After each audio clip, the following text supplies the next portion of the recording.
I'm Anne, 32 female. I live in a city that never sleeps, in an apartment that finally felt like a home, mostly because I was sharing it with the man I plan to spend my life with, my fiancé, Frank. By day, I'm a senior project manager, wrangling timelines and teams, my entire career built on the principles of logic, structure, and mutual support. Little did I know that one of those principles was about to be tested, in a way that would unravel everything I thought we were building together.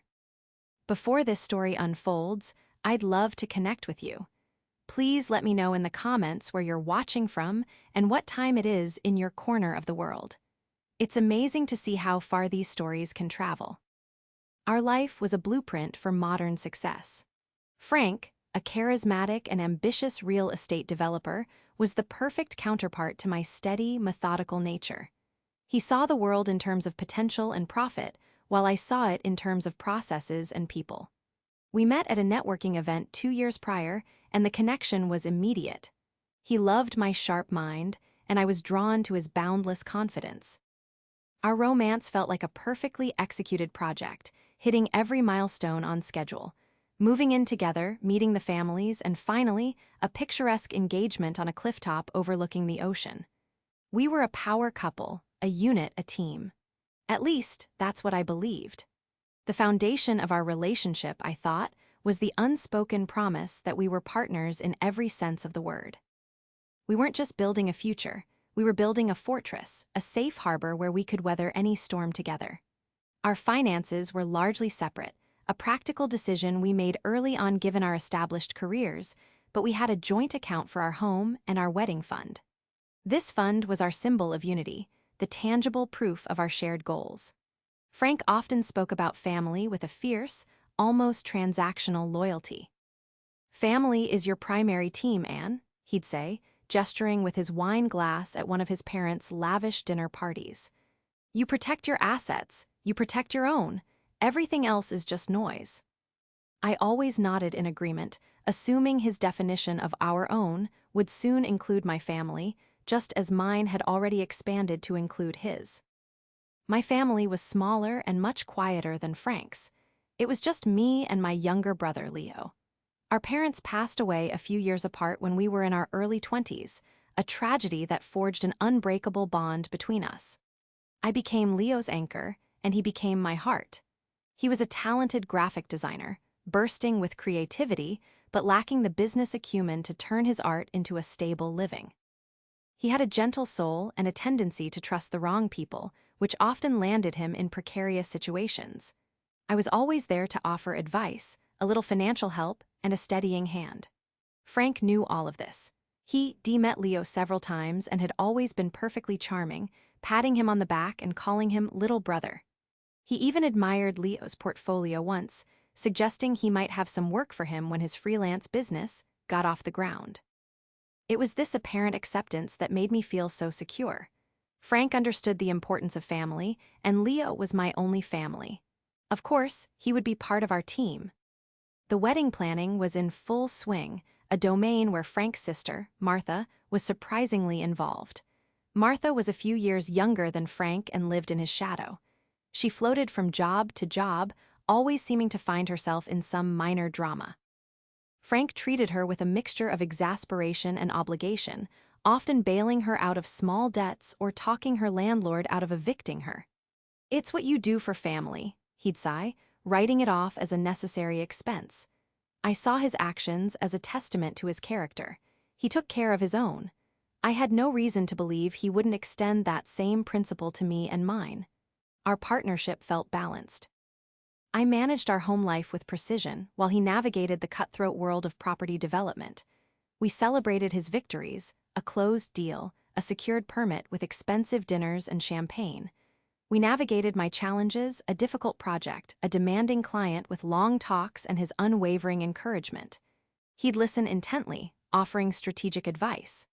"You need to compartmentalize, Anne," he'd advise. "Isolate the problem. Don't let it bleed into everything else." It was sound advice, and I appreciated his logical, almost clinical approach. It was how he managed his business, and it seemed to work. He was a master at identifying risks and mitigating them before they could affect his bottom line. I admired his ability to stay detached, to make decisions based on cold, hard data rather than messy emotions. It was a skill I tried to emulate in my own professional life. I failed to realize he applied that same detached, risk-K assessment model to our personal lives, and that my family would one day be classified not as an asset to be protected, but as a liability to be cut loose. That realization was still months away, buried under layers of floral arrangements, venue deposits, and the beautiful, intoxicating illusion of a perfect partnership. The first crack in our foundation appeared on a Tuesday evening. It was a small tremor, barely noticeable at first, but it signaled the seismic shift that was to come. I was on a late call for work, finalizing a project plan, when my phone buzzed with a text from Leo. "Can you talk? It's an emergency." My heart immediately sank. Leo didn't use the word emergency lightly. I wrapped up my call and stepped onto the balcony, the cool night air doing little to calm the anxiety churning in my stomach. "Leo, what's wrong?" I asked as soon as he picked up. His voice was strained, thick with panic. "Annie, I'm in trouble, real trouble." He explained the situation in a frantic rush of words. He had poured all his savings and a small business loan I had co-signed for him into a deposit for a studio space. He was launching his own design agency, a dream he'd been working toward for years, but the deal had been a scam. The landlord was a con artist who had taken identical deposits from 3 other aspiring entrepreneurs and vanished. The police were involved, but they offered little hope of recovering the money. Leo had lost everything. Worse, the first payment on the loan he and I were responsible for was due in 2 weeks, and he had no way to cover it, let alone his own rent. He was devastated, humiliated, and terrified. "I don't know what to do," he whispered, his voice breaking. "I've messed everything up." I spent the next hour calming him down, assuring him we would figure it out. "We're a team, Leo," I told him, the words leaving my lips without a second thought. "We'll solve this." After I hung up, I sat in the quiet of our living room, my mind racing. The amount he needed wasn't astronomical in the grand scheme of our finances, but it was significant, about $15,000 to cover the lost deposit and keep him afloat for a couple of months while he looked for work. I had some savings, but a large portion was tied up in investments. The most logical place to pull that kind of money from quickly was our joint wedding fund. Frank came home a little later, flushed with the success of a zoning approval he'd been fighting for. He was in a celebratory mood, kissing me deeply and suggesting we open a bottle of champagne. I knew the timing was terrible, but Leo's panicked voice was echoing in my head. I had to talk to him. "Frank, can we sit down for a minute? Something's happened." I laid out the situation as calmly and clearly as I could, explaining the scam, the lost money, and the loan. I presented it as a problem we needed to solve, a temporary setback for a member of our extended family. "I was thinking," I concluded, trying to keep my voice even, "that we could lend him the money from the wedding fund. He can pay it back in installments once he's back on his feet. It would be a loan, of course." The celebratory warmth drained from Frank's face. He put his glass down on the coffee table with a soft click that sounded like a gavel. He stared at me, his expression unreadable for a moment before it hardened into something I had never seen before, a cool, detached appraisal. "Absolutely not," he said. The words were quiet, but they landed like a punch to the gut. I was so stunned I could only stammer, "What? Why?" "Anne," he began, his tone shifting into the one he used for underperforming contractors, "that fund is for our wedding. It's for us. It is not a slush fund for your brother's poor business decisions." I recoiled as if he'd slapped me. "Poor business decisions? He was scammed, Frank. He's the victim here." "There are always victims in bad deals," he said, waving his hand dismissively. "The point is to not be one of them. He took a risk without proper due diligence and it backfired. That's on him." The clinical, detached way he spoke about my brother, about my family, was chilling. "He's my brother," I said, my voice rising. "He's in trouble. He needs our help." "No," Frank corrected me, holding up a finger. "He needs your help. He is your brother." He stood up and walked over to the bar, turning his back on me. "Let me be very clear about this. Our finances, our future, will not be jeopardized by your family's problems. Your family issues aren't my concern." The sentence hung in the air, sharp and glittering and deadly. Your family issues aren't my concern. It was a declaration, a drawing of a boundary I never knew existed. He was taking the concept of us and meticulously cutting my brother out of it. He was compartmentalizing, just as he'd always advised. But this wasn't a project timeline or a difficult client. This was my blood. "So that's it?" I asked, my voice trem. Bling with a mixture of anger and disbelief. "You're just going to stand there and do nothing while my brother falls apart?" He turned back to me, his face a mask of patronizing calm. "I'm protecting our investment, our future. You should be thanking me." He then looked at me, a flicker of something like disappointment in his eyes, as if I were a foolish child who didn't understand how the world worked. And in that moment, instead of fighting, instead of screaming, a strange and icy calm washed over me. I saw him for what he was, a risk manager. A man who saw love, loyalty, and family as transactions to be evaluated for their potential return on investment. Leo was a bad investment, so I took a deep breath, looked him straight in the eye, and gave him the only response that made sense. "You're completely right," I said, my voice devoid of all emotion. "It's my issue. I'll handle it." He smiled, relieved that I had seen reason. He picked up his champagne glass again. "Good. Now, where were we?" I didn't answer. I just watched him, the man I was supposed to marry, and felt the first hairline fracture in our perfect foundation crack wide open, revealing a cold, dark chasm underneath. In the weeks that followed, a chill settled over our apartment that had nothing to do with the changing seasons. On the surface, everything was normal. We continued with wedding plans, attended dinners with friends, and talked about our days. Frank was pleased with himself, believing he had successfully managed the situation and taught me a valuable lesson in financial prudence. He had no idea that what he had actually done was teach me a lesson in the precise terms of our contract. I did handle it, just as I'd promised. I liquidated some of my personal stocks at a less than ideal time, taking a financial hit to get the cash. I sent the money to Leo, set up a formal loan agreement with him for my own records, and helped him find a temporary job to get by. I did not use a single cent from our joint account or ask Frank for another thing. I never brought up Leo's situation again. When Frank asked how he was doing, I would give a curt, one-word answer. "Fine." My brevity was a wall, and Frank seemed happy not to look over it. He saw my compliance as acceptance. In reality, it was observation. I was a project manager, after all, and my new project was a comprehensive audit of the man I was about to marry. I watched him. I listened to him. I noted the casual way he dismissed a friend's financial struggles as poor planning. I noted the way he praised a colleague who had laid off half his staff to maximize shareholder profits. I saw the transactional nature in all his relationships, which I had once mistaken for a strong sense of loyalty. It wasn't loyalty to people. It was loyalty to his own interests, and his people were simply assets that served those interests. The love and affection he showed me began to feel different, too. It felt conditional, like a performance review. As long as I was contributing to our shared success, I was a valued partner. But the moment I presented a liability, a family issue, I was a risk to be managed.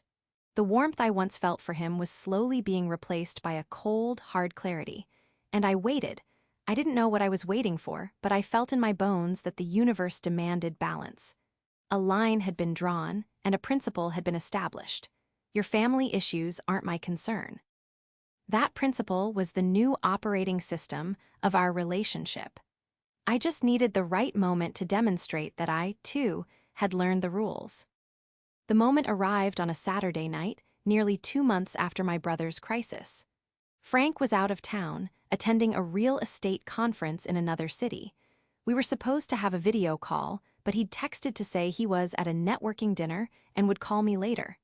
I was curled up on the sofa with a book, enjoying the rare silence, when my phone rang close to midnight. It wasn't Frank. The caller ID showed a number I didn't recognize. I almost ignored it, but something made me answer. "Hello? Is this Anne?" a frantic voice asked. It was a woman, and she sounded like she was crying. "Yes, who is this?" "It's Martha," the voice sobbed. "Frank's sister." I sat up straight, my entire body going on high alert. I had never received a call from Martha directly. She always went through Frank. "Martha, what's wrong? Where are you?" I'm in so much trouble, Anne," she choked out between sobs. "I've been arrested." The words dropped into the silent apartment like stones in a still pond. Arrested. I took a deep breath, my project manager brain kicking into gear, pushing past the initial shock to gather facts. Arrested for what? Where are they holding you? She explained a messy, convoluted story. She had been at a nightclub with some friends, and there had been a fight. But it was more than that. In her panic, she had been caught with a small bag of illegal substances that one of her friends had passed to her. Now she was at a downtown precinct, facing a possession charge. It wasn't a minor offense. I tried calling Frank, she wailed, her voice escalating with hysteria. Over and over. But he's not answering his phone. I know he's at that conference. His dinner must have run late. I don't know who else to call. I'm so scared. She was right. Frank's phone was likely on silent as he schmoozed with potential investors. He was protecting his assets, making connections, and building his future. He was completely unreachable. And his sister, his family issue, was calling me instead. They said I can post bail, but it's $20,000, Martha cried. I don't have anything close to that. My parents are on a cruise and I can't reach them. You're the only one I could think of. Please, Anne, I know it's a lot to ask, but Frank will pay you back as soon as he lands, I swear it. Can you help me, please? I leaned back against the sofa, the book sliding from my lap to the floor. The irony was so thick, so potent, I could almost taste it. 2 months ago, I had been on the other side of a similar conversation, pleading for a lesser amount for my brother who was the victim of a crime. I was met with a cold lecture on financial responsibility. Now, his sister, who had been caught committing an actual crime, was on the phone, begging me for help. And she was asking for more money. I thought of my brother's humiliated, terrified voice. I thought of the condescending look on Frank's face as he called my family a liability. I thought of his carefully chosen words, the ones that had been etched into my memory like a brand. Your family issues aren't my concern. The universe didn't just demand balance. It had a wicked sense of humor. I held the phone to my ear, listening to Martha's desperate sobs, and I felt nothing. No anger, no pity, not even satisfaction. All I felt was a profound and hollow calm. This was not an emotional decision. It was a contractual one. Frank had set the terms of our partnership, and I was about to honor them. I let Martha cry for another moment, the sound tinny and distant through the phone's speaker. My mind was working with the detached efficiency of a machine processing data. Request, bail money. Amount, $20,000. Requester, fiancé's sister. Precedent, fiancé's refusal to assist my brother for a lesser amount under more sympathetic circumstances. Conclusion, pending. Before I gave my final answer, I needed more information. This was an investigation, and I was going to be thorough. Martha, I need you to listen to me very carefully, I said, my voice calm and steady. It was the same voice I used to de-escalate conflicts between warring department heads at work. The shift in my tone was enough to cut through her hysteria. She sniffled, quieting down. Okay. First, I am not a lawyer, so I can't give you legal advice. Have you spoken to a public defender? They gave me a number to call, she mumbled. But I haven't. I wanted to talk to Frank first. Of course she did. Frank was the family fixer. He made problems go away with a checkbook and a stern phone call, but the fixer wasn't available.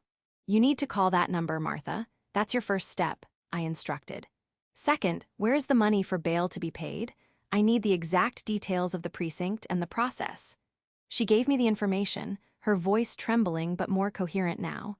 She was clinging to the hope that my questions implied I was preparing to help. She saw me as a proxy for Frank, an extension of the F.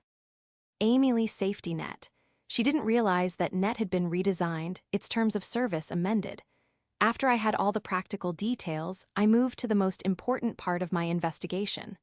Martha, I need to be clear about something, I said, my tone softening slightly. Why are you calling me? Why not one of your friends? Her answer came in a small, broken whisper. They're the ones who ran. They left me there, Anne. I have no one. It was a pathetic admission, and for a fleeting second, a flicker of human sympathy sparked within me. But then I remembered. I remembered the cold finality in Frank's voice. He had left my brother to fend for himself in a crisis that wasn't his fault. Frank's sister had made a series of bad choices and was now facing the consequences. According to Frank's own philosophy, this was on her. I spent the next hour doing my due diligence. I called the precinct to anonymously verify the bail amount and the charges. Everything Martha said was true. Possession with intent to distribute, the desk sergeant had said, which was why the bail was set so high. This was far more serious than a minor infraction. It was a felony charge. This was not a small debt or a late rent payment. This was a life-altering event.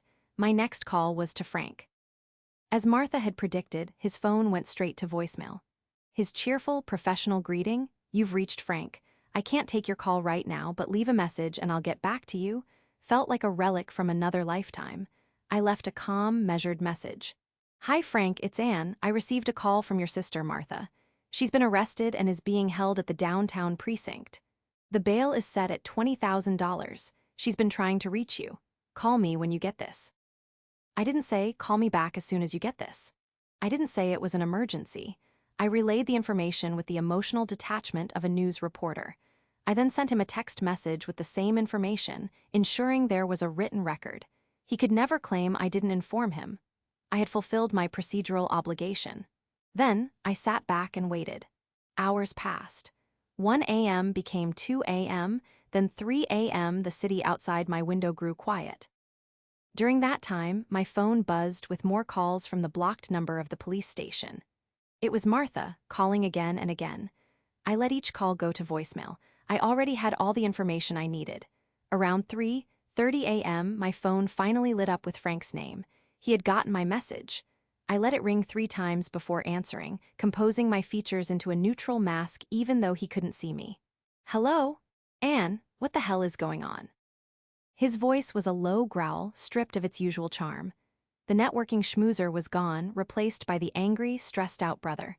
"What is this about Martha?" I repeated the facts calmly. "I received a call from Martha just before midnight. She has been arrested on a drug possession charge. She is at the downtown precinct. Bail is $20,000. "And, what did you do?" he demanded, his voice sharp with impatience. The question was loaded. He wasn't asking if I did something. He was asking what I did, the clear expectation being that I had already handled it, that I had driven to the ATM, wired the money, done whatever was necessary to start fixing his family's problem. "I confirmed the details with the precinct," I said evenly, "and I left you a message and a text." There was a pause on the other end of the line, thick with disbelief. "That's it? You just confirmed the details? Anne, she's my sister. She's in a jail cell. Why didn't you post her bail?" And there it was, the crux of the matter. The absolute, stunning hypocrisy laid bare. He, who had refused to help my innocent brother for a lesser amount, was now incredulous that I hadn't immediately paid a larger sum to bail out his guilty sister. The anger I had suppressed for 2 months began to stir, but I kept it locked down, my voice remaining perfectly level. "I'm not sure what you mean," I said, feigning confusion. "Martha called me because she couldn't reach you. I made sure you got the message." "The message?" he practically shouted into the phone. "This isn't a message, Anne, it's a crisis. You should have paid it. You know I'm good for it. We're supposed to be a team." That word, team. It was time to clarify the team's rules of engagement. It was time for the plan to move from a passive observation to an active execution. My investigation was complete. All facts were confirmed. The precedent was clear. The hypocrisy was documented. The stage was set. The silence on my end of the line was deliberate. I let his angry, entitled words hang in the air, echoing in the space between us. I wanted him to hear himself. I wanted him to hear the blatant, staggering contradiction in his own demands. When I finally spoke, my voice was quiet, but it carried the chilling weight of a phi. "Now verdict. A team," I repeated softly. "Yes, Frank, we are a team. And as a team, we established a very important rule a couple of months ago. Do you remember?" He was still running hot, fueled by panic and fury. "What are you talking about? What rule? My sister is in jail, Anne." "I know she is," I replied, my voice still unnervingly calm. "And it sounds like a very difficult situation. For her, and for you." I was choosing my words with the precision of a surgeon. I was building a mirror piece by piece, right in front of him, and I wanted him to see his own reflection in it perfectly. He was breathing heavily into the phone. "Anne, I don't have time for your games. I'm 300 miles away. I need you to go down there and post her bail. Now, take the money from the wedding account. I'll pay it back." "The wedding account?" I asked, allowing a note of mild surprise to enter my voice. "But Frank, we agreed. That fund is for our wedding. It's for us. It is not a slush fund for family problems. The words were his. I delivered them verbatim without a hint of sarcasm or anger. I spoke them as if they were established fact, a corporate policy we had both signed off on. The effect was immediate. There was a dead silence from his end. I had disarmed him completely by using his own logic against him. He had been prepared for a fight, for tears, for an argument. He was not prepared for a calm recitation of his own cold-hearted creed. "That's different," he finally sputtered, but his voice lacked conviction. "How is it different, Frank?" I asked, my tone genuinely curious. "Please explain it to me. My brother, who was the victim of a crime, needed help. It was a loan. You told me, and I quote, 'Your family issues aren't my concern.' Now, your sister, who has been arrested for committing a crime, needs help. Why does that suddenly become our concern?" He tried to argue, to reframe the narrative.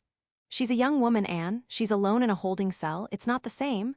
"Leo was alone, too," I countered gently. "He was facing the loss of his dream and a significant debt that I had co-signed, which made it partly my issue. He was scared. Yet you saw it as a simple business matter. He made a bad investment, you said.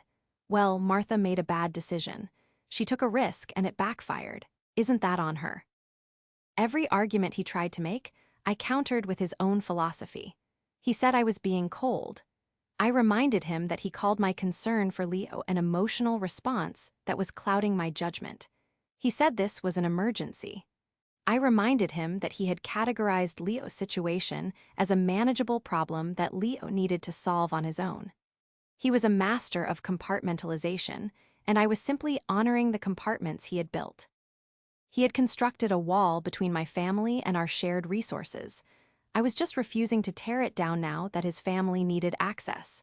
The plan was not just to say no. The plan was to make him understand why. It was a lesson, delivered with the same clinical detachment he had shown me. "Frank, I'm not going to argue with you," I said, moving toward the conclusion of my point. "You established the boundary. You were very clear. Our partnership does not extend to bailing out our respective families. It was your rule. I was hurt by it, but I respected it. I handled my brother's problem myself with my own money, and now this is your problem to handle. So you're just going to do nothing?" he asked, his voice now a mixture of disbelief and dawning horror. He was finally starting to understand. I wasn't being difficult. I was being consistent. "No, Frank, that's not true," I said. "I did something. I took Martha's call. I gathered all the relevant information, and I relayed it to you, the responsible party. I've done my part. The rest is up to you." The echo was complete.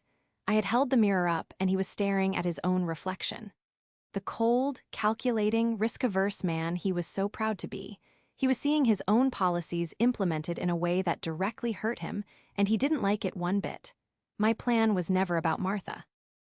It wasn't about punishing her for her mistakes. It was about Frank. It was about taking the cruel, transactional rules he had imposed on our relationship and enforcing them with absolute precision. It was about showing him what it felt like to be on the other side of the line he had drawn so firmly in the sand. He had built this cage of cold, selfish logic. I was simply locking the door and handing him the key. Frank was trapped. He was hundreds of miles away, powerless, forced to listen as I calmly and methodically dismantled his every expectation. The rage in his voice slowly dissolved, replaced by a desperate, pleading tone I had never heard from him before. It was the sound of a man who had lost control, and it was a sound he clearly hated. "Anne, please," he said, his voice strained. "I'm begging you. Forget what I said before. That was different. This is Martha. Just this once, can you please just help me?" "Why was it different, Frank?" I pressed, not to be cruel, but because I needed to hear him say it. I needed to hear the admission. "Was it different because it was my family and this is yours?" He hesitated. "No, it's just the circumstances. The circumstances are that my brother was an innocent victim and your sister broke the law," I finished for him. By any objective measure, his situation was far more deserving of compassion. "But you didn't offer any. You offered a lecture on risk management." "I was wrong," he finally burst out, the words sounding foreign and clumsy on his tongue. "Okay, I was wrong. I was a jerk. I shouldn't have said that. I was stressed about the wedding fund. I'm sorry." The apology felt hollow, a tactical maneuver rather than a genuine admission of guilt. It was the kind of apology you give when you need something, a key to unlock a door. It wasn't born of remorse, it was born of desperation. I knew in that moment that even if I did help him, nothing would fundamentally change. He wasn't sorry for the principle, he was sorry the principle was now being applied to him. "I appreciate the apology, Frank," I said, and I almost meant it. It must have cost him dearly to say those words. But an apology doesn't change the terms you set for our relationship. "You taught me a valuable lesson. We must protect our shared assets and not allow family issues to become a drain on our future. You said I should thank you for it. So, thank you, I see the wisdom in it now." "Don't do this, Anne," he whispered, his voice cracking. "Don't use my own stupid words against me." "I'm not using them against you," I replied, my voice softening into something that might have sounded like sympathy to an outsider. "I'm honoring them. I'm showing you that I listened. That I learned. You wanted a partner who was logical and who could compartmentalize. You wanted someone who wouldn't let messy emotions cloud her judgment. That's what I'm doing." This was the core of the confrontation. It wasn't a screaming match. It was a quiet, deliberate repayment of a debt. He had paid me in cold, hard words, and I was now returning them in kind, with interest. He had no defense. How could he argue against his own philosophy? How could he call me cold and heartless without admitting that he himself was the architect of that coldness? He made one last, desperate attempt. "What about us?" he asked, his voice small. "Think about our future. If you do this, if you leave my sister in a cell all night when you could help her, how do we come back from that?" It was a threat, veiled as a question. He was telling me that our relationship was on the line. And for the first time in months, I felt a flicker of real emotion, relief. He was giving me the out I didn't even realize I had been looking for. "That's a good question, Frank," I said. "How do we come back from the moment you told me my only family wasn't your concern? How do we build a life on the foundation that my emergencies are mine and your emergencies are ours? The truth is, we don't. You drew a line between my family and yours that day. All I'm doing is standing on my side of it." The finality in my voice must have been unmistakable. He went silent again. The sound of his breathing was all I could hear. The confident, charismatic real estate developer was gone. In his place was just a panicked man, stripped of all his power, face to face with the consequences of his own arrogance. I was no longer angry, I was just done. The project of our relationship had failed its final audit. The partnership was insolvent. "I have to go, Frank," I said softly. "I'm sure you have a lot of calls to make. You're a resourceful man. I'm sure you'll figure something out." Before he could reply, I hung up the phone. I blocked his number, then Martha's. I sat in the silent darkness of my apartment, the phone resting on the table beside me. I felt no triumph, no joy, no satisfying sense of revenge. I just felt an immense, overwhelming sense of quiet. The confrontation was over. The debt had been paid.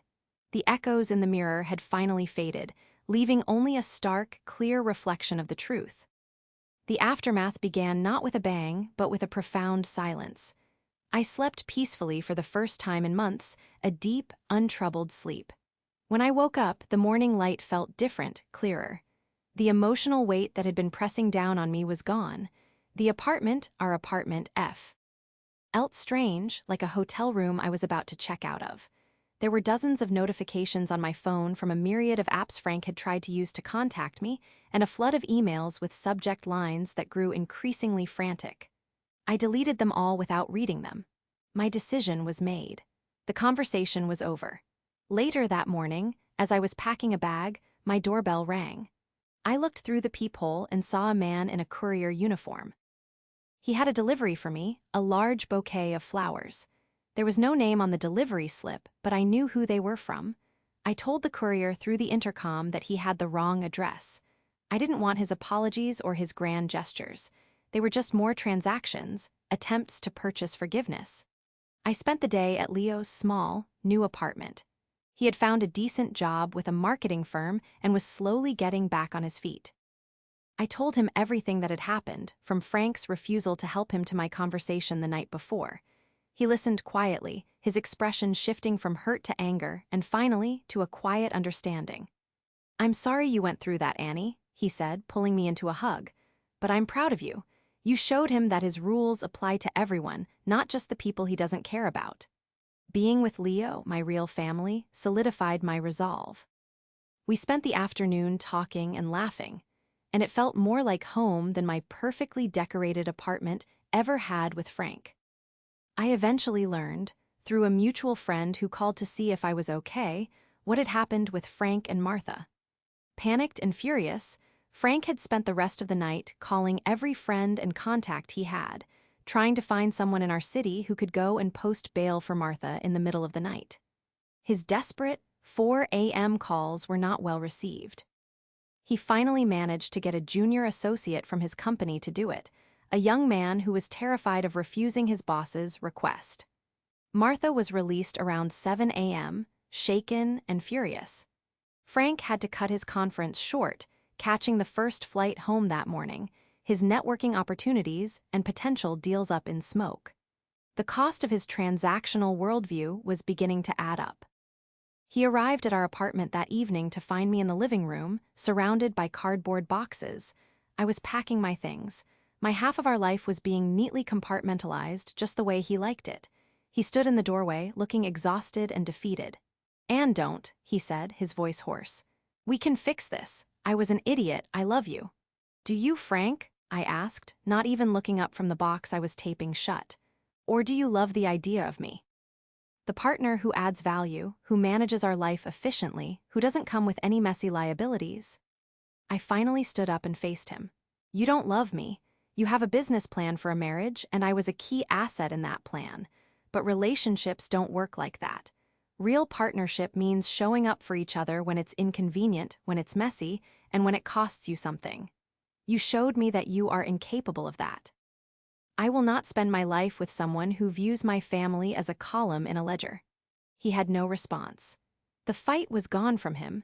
He just watched as I packed, his face a mixture of regret and confusion, like a man who had followed a map perfectly only to end up in the wrong destination. He couldn't comprehend that the map itself was flawed. The engagement was, of course, over. Breaking the news and canceling the wedding was a logistical nightmare, but for a project manager, it was just another project to be executed. I was methodical. I called the vendors, I calculated the lost deposits, a significant sum from our joint account, which I considered the price of my freedom, and I informed our friends and family with a brief, polite statement. There was no drama. It was just a quiet dissolution of a partnership. Frank and I divided our assets. He was transactional to the very end, arguing over who was entitled to which percentage of the wedding fund losses. I let him have the money. I realized the true cost of our relationship wasn't measured in dollars, but in self-respect, and I had finally earned mine back. A few months later, I heard that Martha had taken a plea deal. She got probation and a hefty fine, which Frank paid. His relationship with his sister was strained, as she blamed him for her night in jail. His reputation among his friends had also taken a hit. His frantic, middle-of-the-night calls had made him look unhinged and desperate. The man who prided himself on control had shown everyone that he had none. I moved into a new apartment, one that I chose for myself. It was smaller, but it was all mine. Leo helped me paint the walls. My life was simpler now, and infinitely more peaceful.